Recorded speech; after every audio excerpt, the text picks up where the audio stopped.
Sahul berdamping dengan Papua dan benua Australia, yang terdiri dari 5 pulau besar dikelilingi oleh 182 pulau kecil dengan total luas 8.563 km. Suku Aru sering dikaitkan berasal dari Pulau Enokara. Secara sosial dan budaya, suku Aru termasuk rumpun Melanesia Pasifik dan terdiri dari 16 suku asli dan beberapa suku lainnya dari wilayah Maluku, Jawa, dan Tionghoa. Oleh karena itu, orang-orang Aru tidak jauh dari mereka yang mendiami wilayah-wilayah di Kepulauan Jawa, Sumatera, Kalimantan, dan kepulauan yang juga merupakan rumpun Melanesia Pasifik.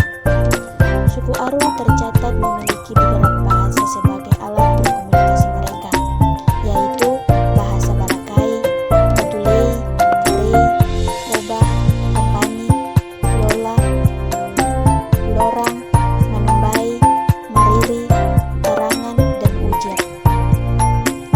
Suku Aru selama berabad-abad lamanya terkenal sebagai penghasil mutiara berkualitas tinggi dan memiliki potensi sumber daya alam perikanan yang sangat besar seperti ikan, lobster, teripang, rumput laut, dan hasil laut lainnya.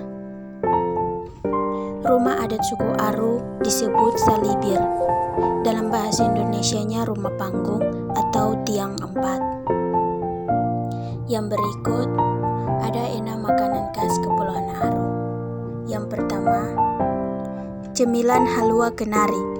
Cemilan halua kenari ini merupakan makanan khas Kepulauan Aru yang menjadi favorit bagi wisatawan yang berkunjung.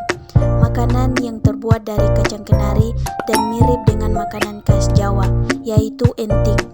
Enting beda dari makanan ini adalah halua kenari, dibuat dengan biji kacang kenari, sedangkan enting Jawa dibuat dari kacang tanah. Yang kedua, kue kering bagea. Kue kering bagea ini terbuat dari sagu. Kue ini dipadukan dengan tepung kacang, tepung sagu, kenari, beserta kayu manis dan cengkeh. Cemilan kue bagea ini memiliki 3 varian rasa, yaitu rasa gula atau manis, bagea, kacang kenari ini, dan bagea dengan paduan rasa kelapa. Yang ketiga, kue sarut kenari. Kue sarut kenari ini adalah cemilan yang sangat populer di Maluku.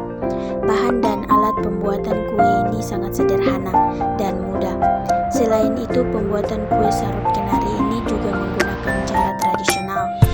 Kue ini diolah oleh masyarakat Maluku, terutama di Kepulauan Aru, dengan tanpa menggunakan mesin. Kue ini dibuat dengan bahan dasar kenari, dicampur gula aren, tepung sagu, telur, kayu manis, dan minyak sayur. Kue ini memiliki tekstur kering dan renyah, sehingga banyak digemari oleh pecinta kue manis. Yang keempat, kacang botol. Kacang botol khas Kepulauan Aru ini memiliki kandungan gizi dan nutrisi yang tinggi. Makanan sehat ini banyak dijajankan di toko-toko cemilan di Kepulauan Aru. Yang kelima, udang banana. Udang banana ini memiliki rasa yang gurih, manis, dan sangat khas. Makanan ini merupakan makanan khas Kepulauan Aru. Dan yang terakhir, cemilan pom-pom. Cemilan ini adalah makanan yang dibuat dari sagu. Makanan khas Kepulauan Aru ini memiliki rasa yang enak dan mantap. Makanan ini dijadikan sebagai oleh-oleh para wisatawan yang berkunjung. Yang berikut, tempat wisata di Kepulauan Aru. Ada 4 tempat wisata favorit warga setempat dan juga pengunjung. Yang pertama, Pantai Liang. Pantai Liang ini memiliki 2 nama. Yang pertama, Pantai Hunimua, dan yang kedua yang paling terpopuler adalah Pantai Liang. Banyak kegiatan yang bisa pengunjung lakukan di pantai ini. Ombaknya sangat tenang dan dapat membuat banyak kegiatan aman untuk dilakukan di pantai dengan pasir putih ini. Pantai Liang berjarak sekitar 40 km dari kota Ambon. Pengunjung bisa menyewa ojek dengan tarif mulai 50.000 untuk 1 kali perjalanan.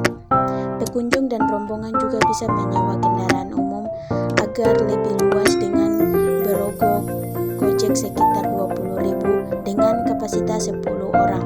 Setelah tiba di Pantai Liang, pengunjung akan dikenang dengan biaya masuk sebesar 15.000 per orang dan akan digunakan pihak pengelola untuk merawat dan meningkatkan fasilitas yang ada di area Pantai Dobo. Yang berikut Pantai Batu Kora. Pantai Batu Kora ini pantai yang mudah diakses karena terletak tidak jauh dari pusat kota Dobo, di Desa Wano, Kecamatan Pulau Aro, Kabupaten Aro.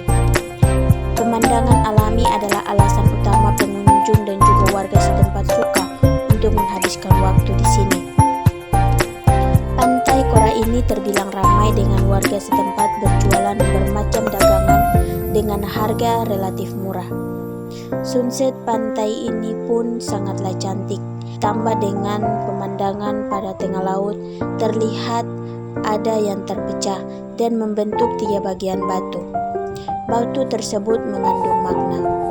Menurut sejarahnya, jadi konon pemecahan batu itu merupakan tonggak penentu kasta hidup sosial masyarakat setempat. Berawal dari perang antara 2 orang bersaudara bernama Ursia dan Urlima. Mereka berperang untuk membuktikan siapa yang layak menjadi sulung di antara mereka. Urlima menggunakan ikan paus sebagai simbolnya, sedangkan Ursia menggunakan ikan hiu sebagai simbolnya. Kedua saudara tersebut melakukan lomba berdayung yang dimulai dari Futujurin, sebuah desa di Arus Selatan. Di tengah perlombaan, Ursia gagal mencapai garis akhir. Sampahnya karam oleh gelombang, dan akhirnya Urlima yang berhasil mencapai garis akhir. Kemudian sampahnya menabrak bongkahan batu hingga terpecah menjadi 3 bagian. Dari hasil perlombaan dayung, akhirnya Urlima yang merupakan sulung dalam strata sosial masyarakat Aro. Seorang tokoh masyarakat Aro yang juga merupakan mantan kepala bidang kebudayaan dan dinas pariwisata dan kebudayaan Kabupaten Kepulauan Aro bernama Beni Tulanem meyakini bahwa peristiwa pecahan batu tersebut adalah sebuah bukti nyata.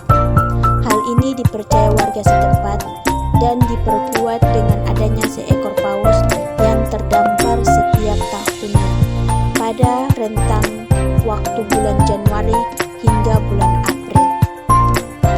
Yang ketiga, Pantai Papaliseran. Pantai yang mempesona satu ini kerap disebut sebagai Pantai Belakang Wamar oleh warga setempat, walaupun sebenarnya memiliki nama asli yaitu Pantai Papaliseran. Jarak antara pusat kota Dobo dengan Pantai Papaliseran ini hanya 12 km dan bisa dijangkau dengan menggunakan transportasi darat maupun laut. Ada satu hal yang membuat pantai ini berbeda dari pantai lainnya, yaitu bunga anggrek merah yang tumbuh di area pantai. Sungguh sangat melengkapi kecantikan alam, dan putihnya pasir dan birunya laut. Sungguh terpancarnya kecantikan alam yang luar biasa membuat jatuh hati. Dan yang terakhir, Pantai Rani. Pantai Rani ini biasa sering dikatakan sebagai ciptaan Tuhan yang paling sempurna. Pantai Rani ini menjadi destinasi wajib bagi para wisatawan, bagi wisatawan lokal maupun wisatawan asing. Merupakan ujung dari salah satu pulau di Kepulauan Aro yang bentuk memanjang. Dengan demikian, wujud dari pantai ini adalah sebuah ujung pulau yang cukup sempit, namun pemandangannya sama sekali jangan diremehkan. Yang berikut lagu-lagu daerah dari Kepulauan Aro. Ada 10 lagu daerah dari Kepulauan Aro. Yang pertama, Konfiron. Yang kedua, Kruk-Kruk Ria. Yang ketiga Jinang, keempat Jinang Amam, kelima Okon Koiloi, yang keenam Majasi, ketujuh Parseri, yang kedelapan Sinirdin, kesembilan Enjang Karang Eba Saidai, yang kesepuluh Eno Karang. Lanjut, yang berikut tarian dari Kepulauan Aro. Ada dua tarian dari Kepulauan Aro. Yang pertama, tarian Cendrawasih. Jadi, tarian Cendrawasih ini merupakan tarian tradisional yang berasal dari Kabupaten Kepulauan Aro. Salah satu kabupaten di Provinsi Maluku ini merupakan salah satu wilayah pelestarian burung cendrawasih. Tarian cendrawasih ini biasanya diperagakan oleh beberapa anak muda sekitar 10-12 orang. Menceritakan merdunya suara burung cendrawasih ketika senja tiba. Kostum yang digunakan yaitu kain coklat yang menyamai kepakan burung cendrawasih dengan aksesoris burung cendrawasih yang diletakkan di kepala setiap penari. Yang kedua, tarian Tambaroro. Tarian Tambaroro ini merupakan kesenian adat seluruh masyarakat Aro. Melalui Tambaroro, mereka dapat menyalurkan kegembiraan dan rasa syukur atas apa yang telah mereka peroleh, baik dalam rezeki maupun kesehatan. Dan yang terakhir, baju adat dari Kepulauan Aro. Baju adat ini merupakan salah satu bentuk dan kecintaan penghormatan terhadap budaya masyarakat dalam rangka melestarikan kebudayaan masyarakat adat. Sekian dari penjelasan saya tentang kebudayaan di Kepulauan Aro. Saya ucapkan terima kasih, dan akhir video saya akan mempromosikan kampus saya, yaitu Universitas Pembangunan Indonesia di Manado. Halo teman-teman, bagi teman-teman yang ingin melanjutkan kuliah namun masih bingung untuk mencari tempat kuliah, nah hari ini saya akan mempromosikan kampus saya, yaitu Universitas Pembangunan Indonesia di Manado. Di Universitas Pembangunan Indonesia di Manado merupakan berakreditasi B dan biaya terjangkau. Di Universitas Pembangunan Indonesia Manado memiliki 6 fakultas, yaitu Fakultas Keperawatan, Fakultas Pertanian, Fakultas Ilmu Sosial dan Ilmu Politik,